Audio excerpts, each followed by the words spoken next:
नमस्कार, नवतेज टीवी में आप सभी का स्वागत है। मैं हूं आपके साथ हमेशा यादव। खबर बदायूं से है, जहां पर जिला महिला चिकित्सालय की मुख्य चिकित्सा अधीक्षक डॉक्टर इंदु कांत ने बाल स्वास्थ्य पोषण माह का शुभारंभ किया, जिसमें 9 महीने से 5 साल के बच्चों को विटामिन ए की खुराक पिलाई गई। सीएमएस ने कहा कि विटामिन ए की 9 खुराक दी जाती है, जो शरीर में रोग प्रतिरोधक क्षमता को बढ़ाती है। रतौंधी और अन्य नेत्र रोगों से बचाव और उपचार, कुपोषण के साथ साथ बच्चों को संपूर्ण टीकाकरण, जानलेवा बीमारियों से बचाता है। इस दौरान जिला प्रतिरक्षण अधिकारी डॉक्टर मोहम्मद असलम, उप मुख्य चिकित्सा अधिकारी डॉक्टर सनोज मिश्रा, जिला स्वास्थ्य शिक्षा अधिकारी सुधा देवी, चिकित्सा अधिकारी डॉक्टर आकांक्षा यादव, क्वालिटी मैनेजर अरविंद आदि मौजूद रहे।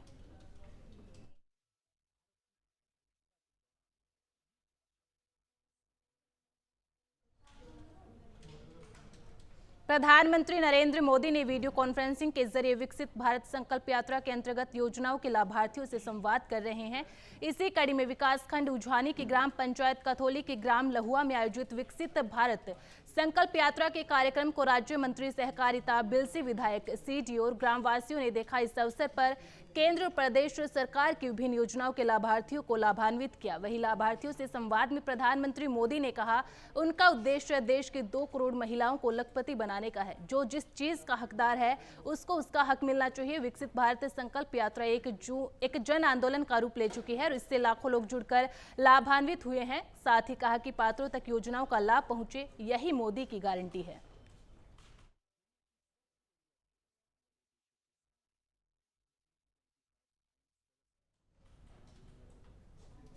उत्तर प्रदेश के जनपद अलीगढ़ में राष्ट्रीय पात्रता परीक्षा में स्क्रीन शेयरिंग कर नकल कराने वाले 3 आरोपियों को गिरफ्तार किया। 15वीं पीएससी में तैनात आरक्षी में नकल कराते हुए एसटीएफ ने आरोपियों को रंगे हाथों गिरफ्तार किया है। आरोपियों ने एसटीएफ की पूछताछ में बताया कि वह 15वीं वाहिनी पीएससी में तैनात है और अवकाश पर गैर हाजिर चल रहा है। साथ ही आरोपियों के कब्जे से एसटीएफ ने 2 सीपीयू, 13 परीक्षा संबंधित दस्तावेज, 2 mobile, pan card, voter card और गाड़ी बरामद की है।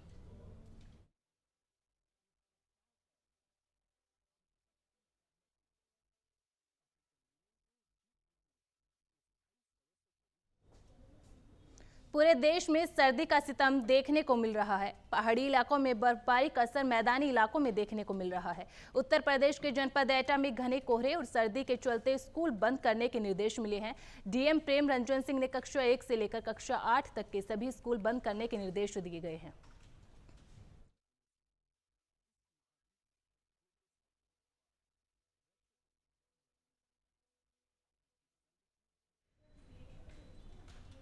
अपर पुलिस अधीक्षक राम आज बिजनौर के चांदपुर पहुंचे, जहां पर पुलिस अधीक्षक ने समस्त कोबरा मोबाइल पर तैनात पुलिस कर्मियों को ड्यूटी के लेकर ब्रीफ किया और जरूरी दिशा निर्देश दिए। कोबरा कर्मियों को ब्रीफ कर एसपीआरए ने अपनी मौजूदगी में वाहन चेकिंग अभियान भी चलाया, जिसमें संदिग्ध वाहनों की चेकिंग कराई गई। एसपीआरए पुलिस के साथ नगर के मुख्य मार्गों और मोहल्लों से पैदल गश्त कर थाने पहुंचे। अपर पुलिस अधीक्षक ने पैदल गश्त कर अपराधियों को चेतावनी का संदेश दिया तो जनता में पुलिस के प्रति विश्वास की भावना जागृत की।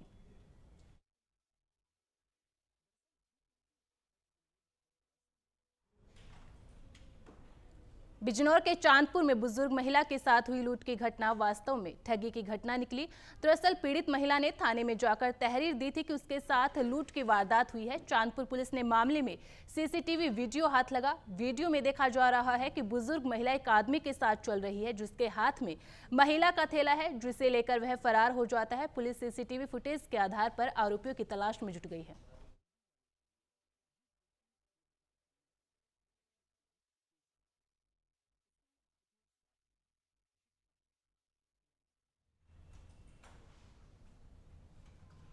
जौनपुर जिले के केराकत क्षेत्र के नुआ गांव में एक बकरी ने अजीब मेमने को जन्म दिया, जिसका सिर इंसान से मिलता जुलता दिखाई पड़ रहा है, जिसको देखने के लिए लोगों की भीड़ इकट्ठा हो गई। हालांकि गांव में कुछ लोग इसे भूत प्रेत का चक्कर तो कुछ लोग ईश्वर की माया बताकर चर्चा कर रहे हैं।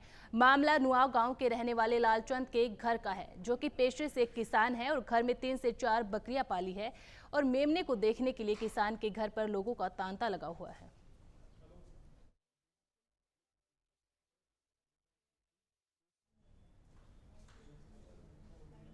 जनपद सहारनपुर के मांगल में रिश्तेदार की बेटी के साथ दुष्कर्म करने वाले आरोपी ने पहले अपनी पत्नी की हत्या कर दी और फिर खुद भी फांसी लगा ली। आरोपी 4 साल पहले ससुराल पक्ष की बेटी के साथ दुष्कर्म करने के मामले में जेल गया था। सूचना मिलते ही पुलिस मौके पर पहुंची और दोनों शवों का पंचनामा भर पोस्टमार्टम के लिए मोर्चरी में भिजवाया।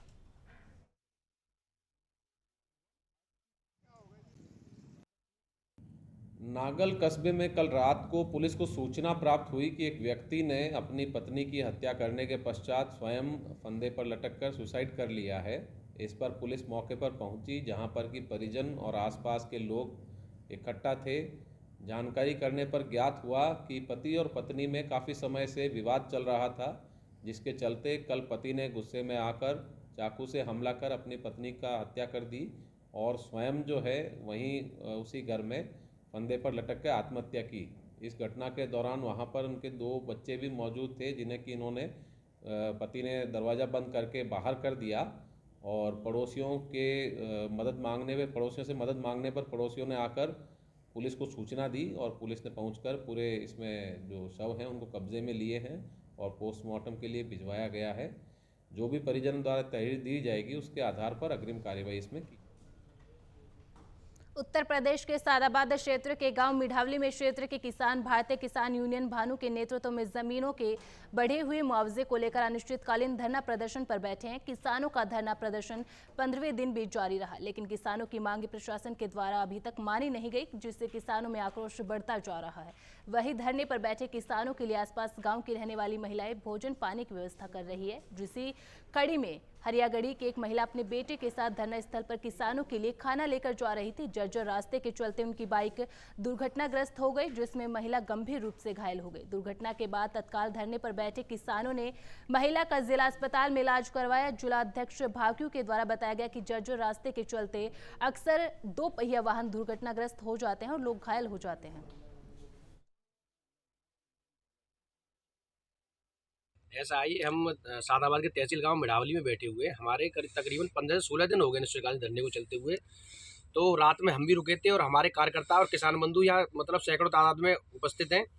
तो हमने यहाँ कल देखा रात्रि में यहाँ शासन प्रशासन की कोई व्यवस्था नहीं है, ना तो कोई एम्बुलेंस उपचार के लिए अगर किसान के साथ कोई दुर्घटना हो जाती है, ना तो उसको यहाँ से हम अपनी गाड़ी से कैसे ले जाएंगे। एक तो कोहरा इतना कटा हुआ है। हमने कई बार LIO को सबको अवगत करा दिया है कि यहाँ पे एक एम्बुलेंस की व्यवस्था करा दिया है, यहाँ कोई व्यवस्था नहीं है। किसान मर रहा है तो मर जाए, उन्हें इसकी कोई दर्द नहीं है और ना कोई दया है कि किसान अपने ठंड में पड़ा है, पड़ते रहे। ना तो कोई शासन सुन रहा है ना प्रशासन सुन रहा है। अब हमें इसका निर्णय कुछ जल्द से जल्द किसानों के बीच में बैठ के निकालना पड़ेगा।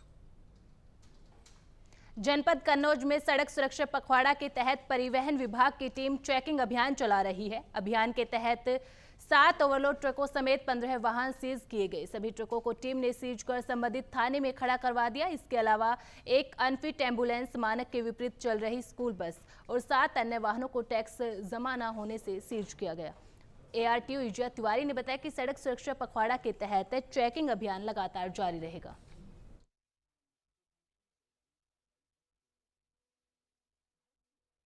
परिवहन विभाग द्वारा सड़क सुरक्षा पखवाड़ा के दृष्टिगत और शासन के निर्देशों के क्रम में कल देर रात जो कार्यवाही करी गई उसमें 7 ओवरलोड ट्रक एवं अन्य वाहन सीज किए गए।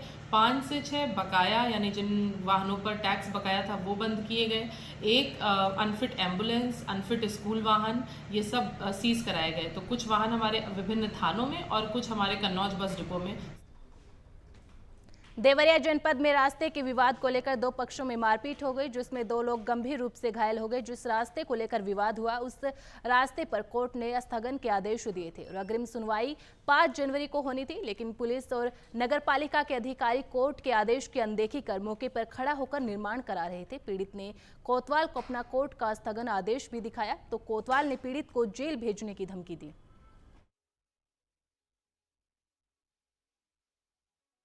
मुख्यमंत्री जी से निवेदन है कि मेरी जमीन पे अवैध जो निर्माण कराया गया है उसको मुक्त कराया जाए।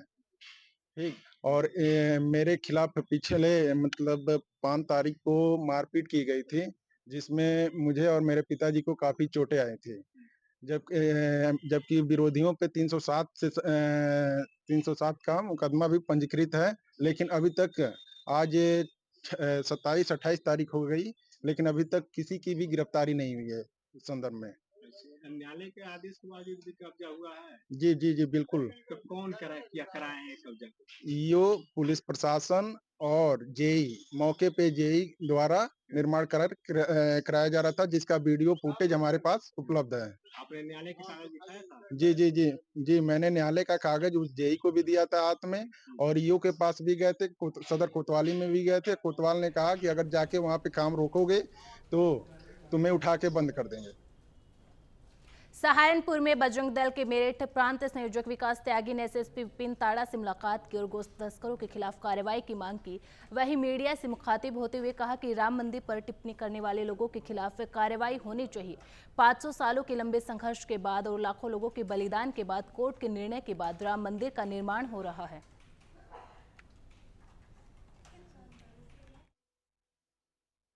राम का मंदिर का निर्माण 500 वर्ष के लंबे संघर्ष के बाद और लाखों लोगों के बलिदान के बाद राम का मंदिर हो रहा है, और कोर्ट के निर्णय के बाद राम के मंदिर का निर्माण हो रहा है। लंबी लड़ाई कोर्ट में लड़ी गई, उसके बाद भी राम का मंदिर का निर्माण वहाँ हो रहा है, उस पर उंगली उठाई जा रही है। ऐसे लोगों के खिलाफ सरकार को कार्रवाई करनी चाहिए, क्योंकि करोड़ों करोड़ों लोगों की भावनाओं के खिलाफ उनका बयान और सुप्रीम कोर्ट की निर्णय के खिलाफ उनका बयान, और जो कहते थे कि वहाँ मस्जिद थी, मस्जिद को शहीद कर शहादत देकर और मंदिर का निर्माण हो रहा है, वहाँ कोई मस्जिद नहीं थी। बाबर एक आक्रमणकारी था और उसने राम का मंदिर तोड़कर मस्जिद का निर्माण किया था, ढांचा खड़ा किया था। अब बाबर के नाम पर मस्जिद तो मस्जिद, इस देश के अंदर एक ईंट भी बाबर के नाम पर नहीं लगने दी जाएगी। और केवल राम का मंदिर तो एक शुरुआत है। इस देश के अंदर 30-32 हज़ार मंदिर तोड़कर उन पर मस्जिद खड़ी करी गई है। अगला टारगेट वो सब है। जनपद जालौन में ऑनलाइन ठगी और साइबर क्राइम को रोकने की कवायद शुरू हो चुकी है, जिसको लेकर उरई नगर स्थित पुलिस क्लब में अस्थायी साइबर थाना खोला गया है, जिससे ऑनलाइन पीड़ित लोगों को राहत मिलेगी। पुलिस अधीक्षक डॉक्टर इराज राजा ने अस्थायी साइबर थाने का निरीक्षण किया।